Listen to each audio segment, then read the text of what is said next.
இன்னைக்கு நம்ம பங்கு சந்தை நல்லா ஏறி இருக்கு. 5,00,000 கோடிக்கு மேல முதலீட்டாளருக்கு லாபத்த அள்ளி தந்திருக்கு. ஐடி துறையில பெரும் வீழ்ச்சி அடைஞ்சிருக்கு. அத நம்ம ஏன்னு சொல்லிட்டு பார்க்கலாம்.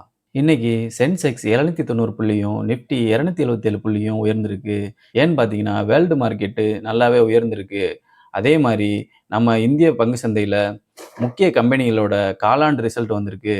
அதனாலேயும் இந்திய பங்குச் சந்தை ஏற்றமா இருக்கு. சிப்லாவும், அதானி என்டர்பிரைசஸும் 8% மேல உயர்ந்திருக்கு.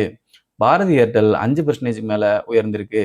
ஜேஎஸ்டபிள்யூட நெட் ப்ராஃபிட் 11 மடங்கு அதிகரிச்சதுனால அதோட ஸ்டாக்கும் நல்லா ஏறி இருக்கு. ஐடி ஸ்டாக்குகளான டிசிஎஸும் இன்ஃபோசிஸும் 52 வீக் லோக்கு போயிருக்கு. ஓப்பன் ஏஐ புது புது அப்டேட்டை விடுறதுனால சமீபத்திய நாட்கள ஐடி துறை பெரும் வீழ்ச்சியை சந்திச்சுட்டு வருது. மறுபக்கம் பார்த்தீங்கன்னா, ரூபாவோட மதிப்பு சரிஞ்சுக்கிட்டே வருது. ரூ. 95.76 வரலாறு காணாத அளவுக்கு சரிஞ்சிருக்கு.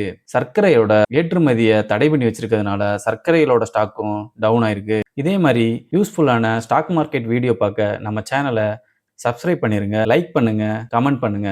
தேங்க்யூ.